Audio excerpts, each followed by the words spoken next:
कैसे हैं आप सभी। Welcome to the Marks Booster 10th, welcome to the जबाज बैच। आज हम क्या करने वाले हैं, तो आज हम पढ़ने वाले हैं हमारे एसएसटी का पहला चैप्टर ज्योग्राफी का, जो कि है resources and development. Line by line NCERT से इस चैप्टर को पढ़ेंगे। ऐसा पढ़ेंगे कि एक चीज इसमें का तुम नहीं भूल पाओगे।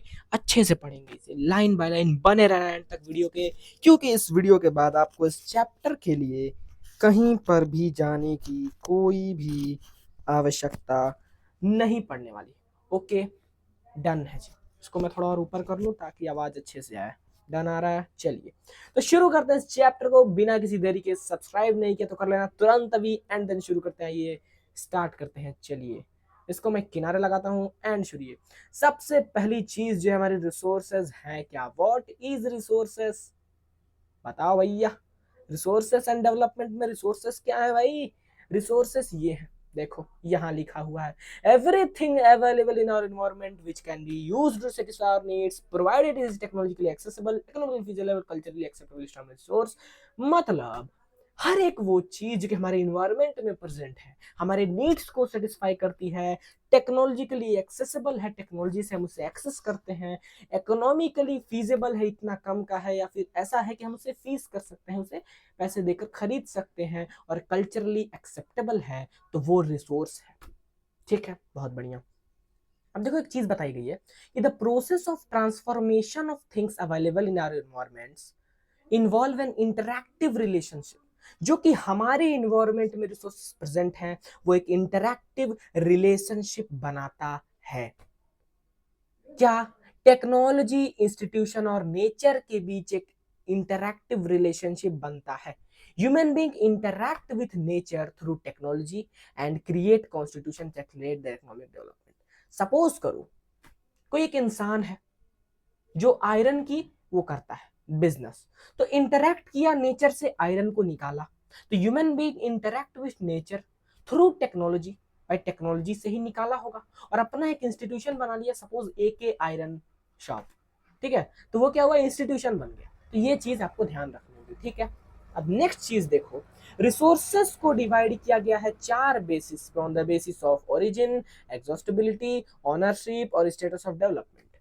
ओरिजिन के बेसिस पे बायोटिक है बायोटिक, एग्जॉस्टिबिलिटी है रिन्यूएबल और नॉन रिन्यूएबल, ओनरशिप के बेसिस पे इंडिविजुअल, कम्युनिटी, नेशनल, और स्टेटस ऑफ डेवलपमेंट के बेसिस पे पोटेंशियल डेवलप्ड स्टॉक। याद रखना, नोट्स में लिख लो, इसका कोई चीज नहीं है। ठीक है, नेक्स्ट पे आगे बढ़ते हैं। डन है, बहुत बढ़िया। चलिए, तो 2 मिनट के अंदर एक पेज में कवर कर लिया है, बहुत अच्छी बात है, आपको एकदम बढ़िया से समझाते हुए। ठीक है, आगे बढ़ते हैं, चलिए शुरू करते हैं। देखो, मैं लेक्चर्स को ज्यादा बड़ा नहीं रखता हूँ, क्यों बताऊँ? क्योंकि देखो, आपके पास भी टर्म टाइम है और सबको इतना बड़ा देख नहीं सकता, समझ पा रहे हो ना? मैं चाहता हूँ NCERT line by line cover करी जाए क्वालिटी चीज में।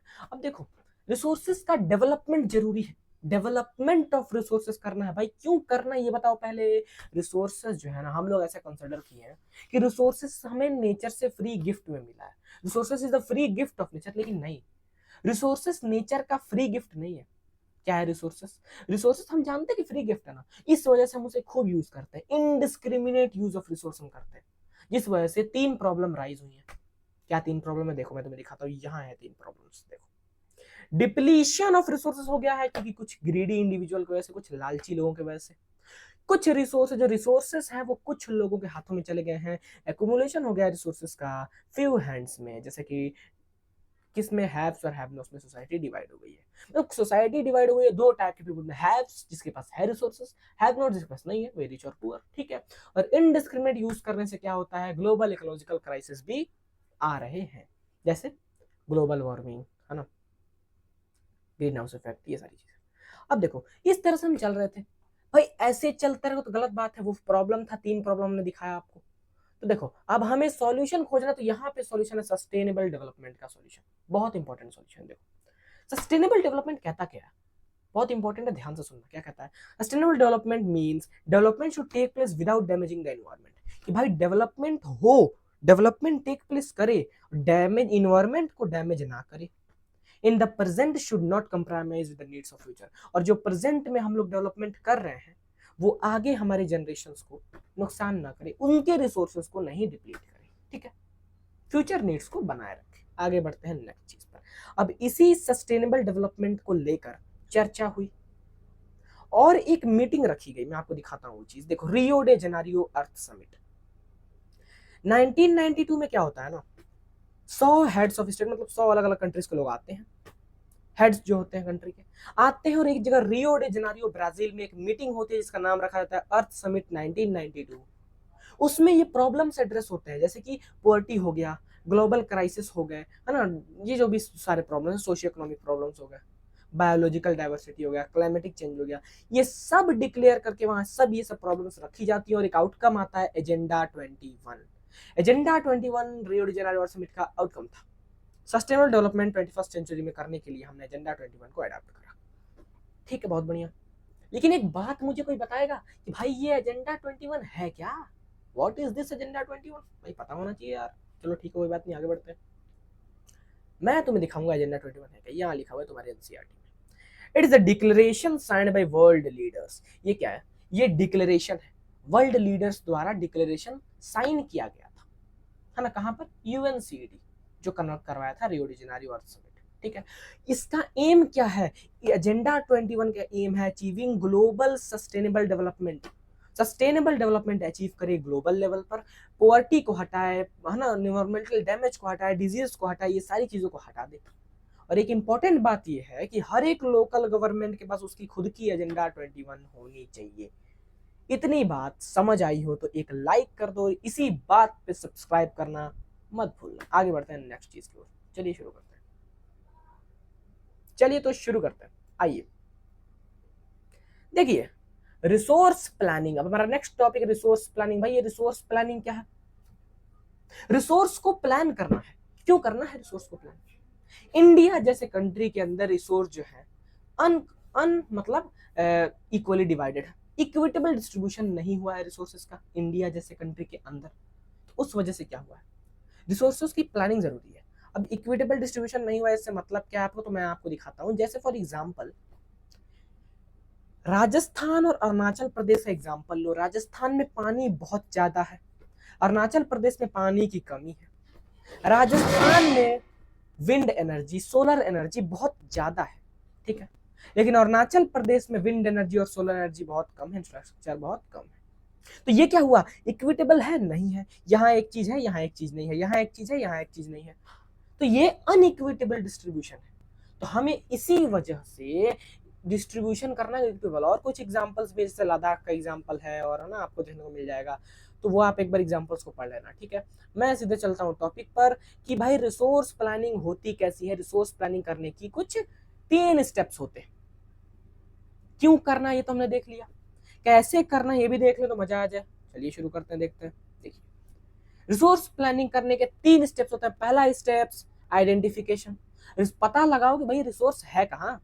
कैसे पता लगाओगे? सर्वे करो, मैपिंग करो, है ना, एस्टिमेशंस करो, जिससे तुम्हें पता चले कि हाई रिसोर्स इस जगह पर है। उसके बाद evolving a planning structure, planning structure evolve करो टेक्नोलॉजी की मदद से कि कैसे तुम उसको वहां से निकालने वाले हो रिसोर्स को। ठीक है, तीसरा जो है matching resource development plan with overall national development plan. ये काम तुम्हें करना है कि अपने रिसोर्स डेवलपमेंट प्लान को ओवरऑल नेशनल डेवलपमेंट प्लान से तुम्हें मैच करना है। ठीक है, India has made concern efforts for achieving global fund from 5 year plan. पहले फर्स्ट 5 ईयर प्लान में इंडिया ने क्या करा था, ये रिसोर्स प्लानिंग के लिए कदम उठाया था। ठीक है, कंसर्न दिया था। ठीक है, बहुत बढ़िया। अब देखो, ये कह रहा है ना, ये टॉपिक जो मैं तुम्हें बताना चाहता हूँ, ये जो पैराग्राफ है बहुत ध्यान से देखना। ये जो पैराग्राफ है, ये पैराग्राफ यहाँ तक तुम्हारे लिए उतना इंपॉर्टेंट नहीं है, हाँ, बट यहाँ पे एक इंपॉर्टेंट चीज है जो क्या है, कह रहा है कि भाई रिसोर्सेस का होना बहुत अच्छी बात है, रिसोर्सेस हो बहुत अच्छी बात है, लेकिन रिसोर्सेस के साथ साथ टेक्नोलॉजी का होना सबसे अच्छी बात है। अगर रिसोर्सेस है तुम्हारे पास और टेक्नोलॉजी नहीं है तो तुम उतना डेवलप नहीं कर पाओगे, और अगर रिसोर्सेस है और साथ में टेक्नोलॉजी भी है तो तुम ज्यादा डेवलप करोगे, है ना। फॉर एग्जाम्पल ले लो, जो कंट्रीज के पास बहुत सारे ऑयल है, रिसोर्सेस है बहुत ज्यादा, और उनके पास टेक्नोलॉजी अगर नहीं होगा तो वो डेवलप नहीं कर पाएंगे। इसीलिए यहाँ पर बस ये चीजें दी गई है। ठीक है, बहुत बढ़िया। अब देखो, कंजर्वेशन ऑफ रिसोर्सेस, रिसोर्सेस का कंजर्वेशन कैसे करना है, अभी बताइए आप हमें, बताइए क्यों करना है। तो एक आइडियोलॉजी है क्या है कि भाई नया रिसोर्सेस बाद में बनाना, पहले जितना तुम्हारे पास मौजूद है भाई उसको तो पहले बचा लो। बोलो ठीक है। तो रिसोर्सेस वाइटल रोल प्ले करते हैं डेवलपमेंट एक्टिविटी के लिए, लेकिन उनका ओवर कंजम्पशन हो रहा है, जिस वजह से इन्वायरमेंटल प्रॉब्लम आ रही है, वो डिग्रेड हो रहे हैं रिसोर्सेस। इस प्रॉब्लम को ओवरकम करने के लिए हमें क्या करना है, रिसोर्स कंजर्वेशन करना है। कई सारे थिंकर्स और लीडर्स ने क्या करा, कंसर्न दिखाया। जैसे महात्मा गांधी ने कहा, उन्होंने वॉइस उठाया और कहा कि there is enough for everybody's need. उन्होंने कहा कि यहाँ पे बहुत है सबके जरूरत के हिसाब से, लेकिन किसी के ग्रीड के हिसाब से एक भी नहीं है हमारे पास। There is enough for everybody need but not for anybody's greed. किसी के ग्रीड के लिए हमारे पास कुछ भी नहीं है, ऐसा महात्मा गांधी ने कहा। महात्मा गांधी ने ग्रीडी और सेल्फिश इंडिविजुअल को ही कारण बताया रिसोर्स डिप्लीशन का। जो ग्रीडी लोग हैं, जो सेल्फिश लोग हैं, उनको ही उन्होंने कारण बताया, किसका, रिसोर्स डिप्लीशन का। और उन्होंने मास प्रोडक्शन को हटा के और उसको रिप्लेस किया प्रोडक्शन बाय मासेस से, ये आइडियोलॉजी दी उन्होंने। ठीक है, बहुत बढ़िया जी, क्या बात है। अब नेक्स्ट चीज जो है हमारा, अब उनके इस आइडियोलॉजी को वर्ल्ड वाइड अप्रिशिएट किया गया। जैसे स्मैचर के बुक स्मॉल इज ब्यूटीफुल ने रिस्पेक्ट दिखाया रिसोर्स कंजर्वेशन के तहत। ठीक है, आवर कॉमन फ्यूचर ने भी क्या करा, सब्सिक्वेंटली पब्लिश बुक करा, उसमें भी रिसोर्स कंजर्वेशन के बारे में लिखा गया। क्लोब ऑफ रोम ने पहली बार अच्छे तरीके से फर्स्ट टाइम सिस्टमैटिक वे में रिसोर्स कंजर्वेशन करा। तो ये वर्ल्ड वाइड लोगों ने महात्मा गांधी के जो आइडियोलॉजी है उसको अप्रिशिएट करा। ओके, डन है। अब देखो एक इंपॉर्टेंट टॉपिक इस चैप्टर का, लैंड रिसोर्सेस। क्या बात है, लैंड रिसोर्सेस सच में बहुत इंपॉर्टेंट है। वैसे तो हर टॉपिक इंपॉर्टेंट होता है, लेकिन लैंड रिसोर्सेस ज्यादा इंपॉर्टेंट है। ठीक है, तो ध्यान से अपनी दोनों आंखें यहाँ लगाएंगे और बन जाओ भाई, ये दोनों आंखें अपनी अपनी दोनों आंखें यहाँ लगाइए एंड शुरू करते हैं हम इस चैप्टर को पढ़ना। ठीक है, लेट्स स्टार्ट। भाई आंखें थोड़ा मैंने ज्यादा ही डेंजर बना दिया ना, लोग देख के डर जाएंगे, ऐसी आंखें होनी चाहिए भाई साहब। ये बढ़िया आंखें, ठीक है, बढ़िया जी बढ़िया। चलिए शुरू करते हैं लैंड रिसोर्सेज का ये टॉपिक। पानी पी लो ना, बीच में डिहाइड्रेटेड मत होना। We live on land, we perform our economic activities land. Basically ये सब छोड़ो, मैं तुम्हें बताता हूँ। हम जमीन पर रहते हैं, अपनी सारी एक्टिविटी, एग्रीकल्चर, घर, सब कुछ जमीन पर है, क्रॉप जमीन पर है, सारी चीजें जमीन पर उगाते हैं, सब कुछ जमीन पर है। तो जमीन बहुत इंपॉर्टेंट है, लैंड बहुत इंपॉर्टेंट है कि नहीं, बोलो है। ट्रांसपोर्टेशन के लिए, कम्युनिकेशन, सब कुछ लैंड के लिए बहुत जरूरी है। लेकिन हमारे पास जो जमीन है ना, वो फाइनाइट नंबर में है। इंडिया के पास हमारे वर्ल्ड में जमीन फाइनाइट नंबर पे है। फाइनाइट है जमीन, ज्यादा नहीं है जमीन। ठीक है, फाइनाइट है। अब देखो इंडिया का अगर मैं बात करूं, तो इंडिया के टोटल लैंड में से 43% एरिया प्लेन है, जहां पर एग्रीकल्चर करोगे, है ना। एग्रीकल्चर कर सकते हो, घर को, है ना, बिल्डिंग्स को, फैक्ट्रीज को सेटअप कर सकते हो, सारी चीजें। 27% प्लेटो है, जहां पे बहुत ही इंपॉर्टेंट प्रीशियस मिनरल्स, रॉक्स पाया जाता है। ठीक है, और 30% माउंटेन एरिया है। माउंटेन एरिया किस काम आता है बताओ मुझे, कई सारे रिवर यहीं से निकल रहे होते हैं। माउंटेन एरिया एक टूरिस्ट प्लेस है। ठीक है, तो ये हमारे इंडिया का लैंड सिस्टम है। आगे बढ़ते हैं, बहुत बढ़िया। अब देखो land use pattern in India, नहीं सॉरी, एक और टॉपिक उससे पहले, लैंड यूटिलाइजेशन की। भाई लैंड को यूटिलाइज करना बहुत इंपॉर्टेंट है। लैंड को हमने कैसे यूटिलाइज किया हुआ ये बताइए। तो लैंड को यूटिलाइज करना है हमने फॉरेस्ट। पहली बात तो हमारे कुछ एरियाज फॉरेस्ट है, जंगल है, बहुत ही कम है काफी। Land not available for cultivation, कुछ ऐसी जमीन है जो कल्टीवेशन के लिए अवेलेबल नहीं है, जैसे जो बैरन है, बंजर लैंड जो है ना। कुछ जो नॉन एग्रीकल्चर यूज के लिए, जैसे जिसपे बिल्डिंग बन गई है, जिसपे रोड बन गई, उस पे कहाँ एग्रीकल्चर करोगे, नहीं करोगे। तो कुछ बैरन लैंड हो गए, not available for cultivation land हो गए।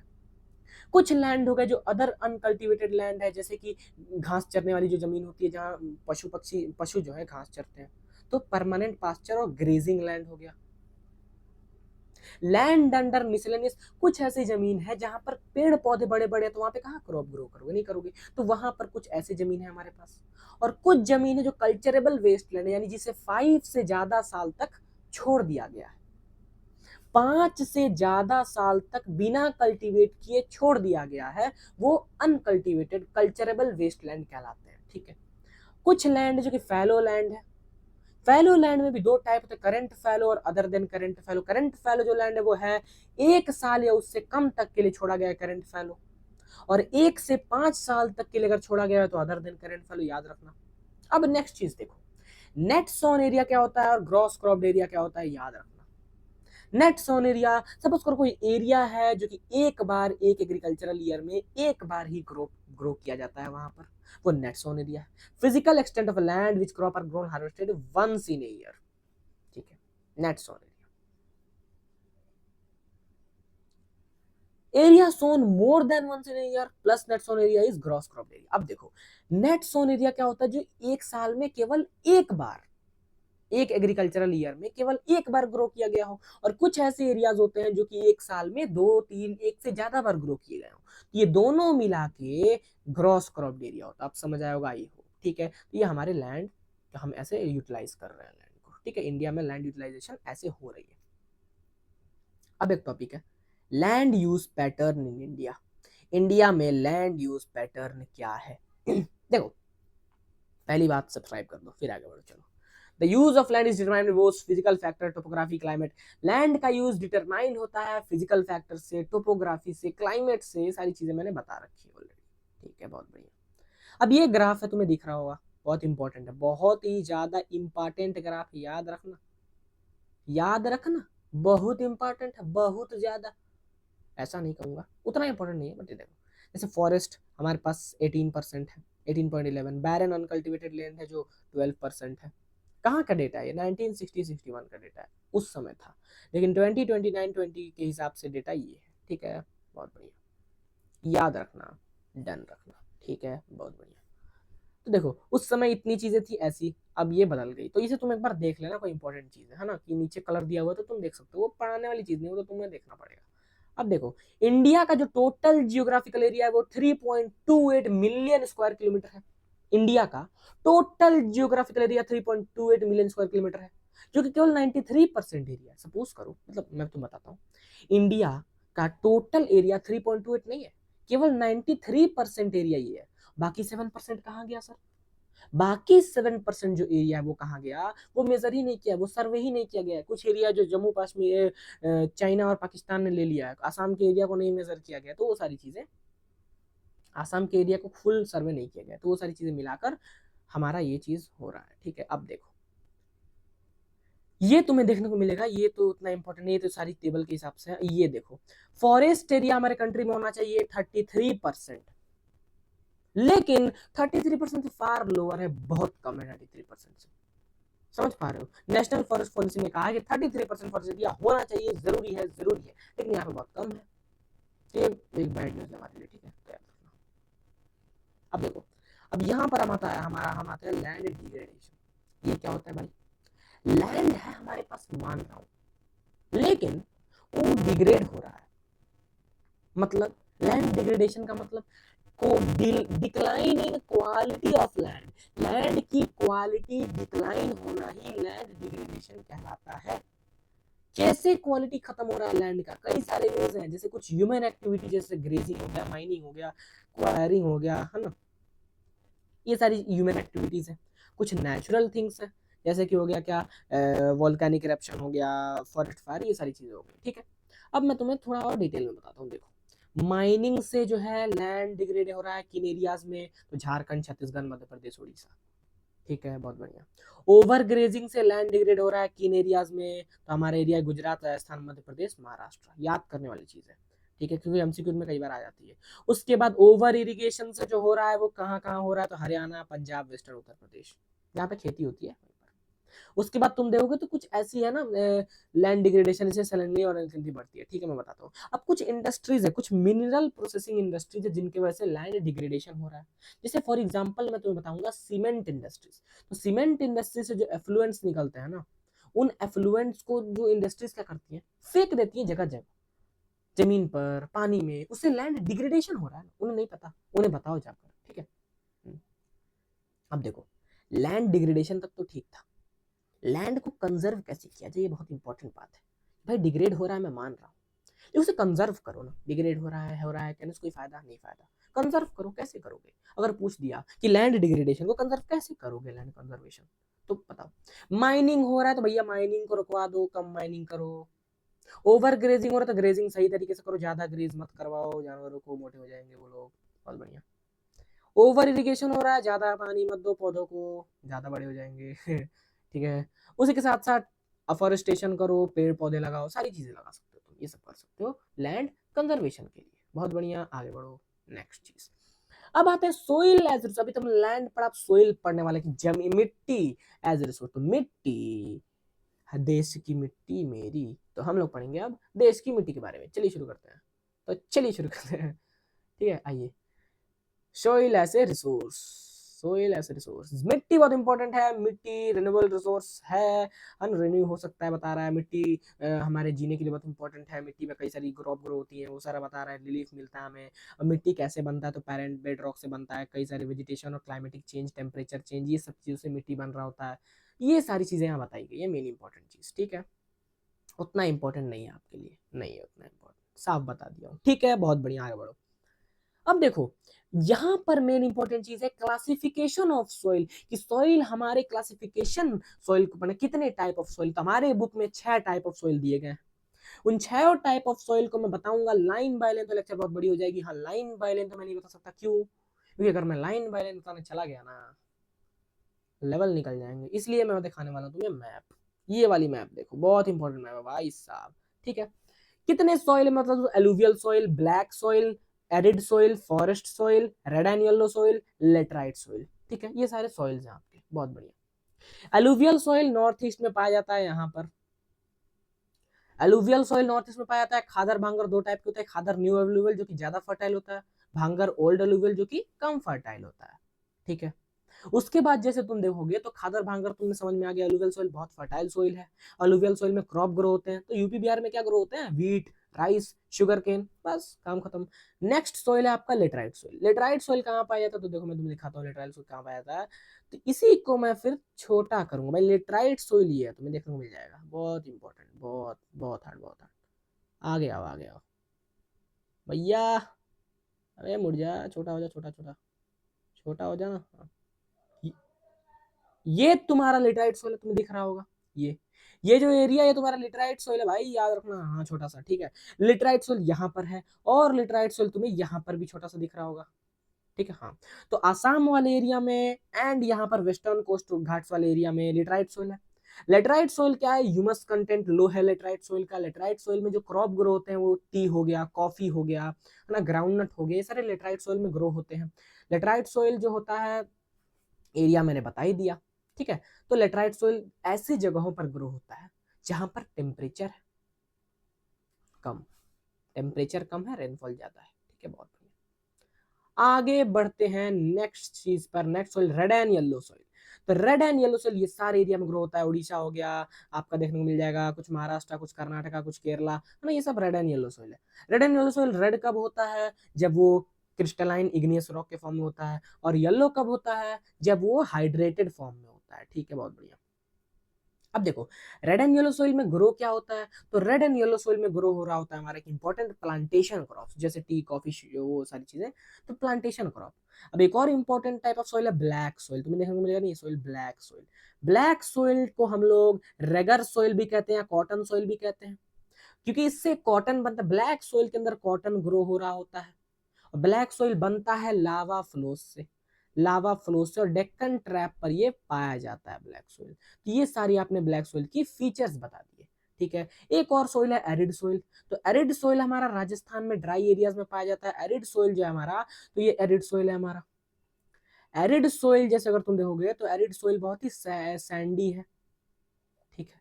इसके अंदर राजस्थान के वेजिटेशन पाए जाते हैं, कुछ प्लांटेशन भी ग्रो होते हैं इसके अंदर।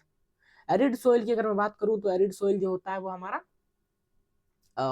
ड्राई एज में काफी, मतलब राजस्थान में काफी पाया जाता है। इंपॉर्टेंट सॉइल है ना, इसका थोड़ा फर्टाइल भी होता है, ह्यूमस कंटेंट लो होता है इसका, ठीक है। इस हिसाब से अपन कर सकते हैं, ठीक है। बहुत बढ़िया। तो ये तो कुछ हमारे सॉइल्स हो गए। फॉरेस्ट सॉइल है तो वो इधर पाया जाता है, ठीक है, फॉरेस्ट सॉइल, और उसमें फॉरेस्ट के कल्टीवेशन होता है।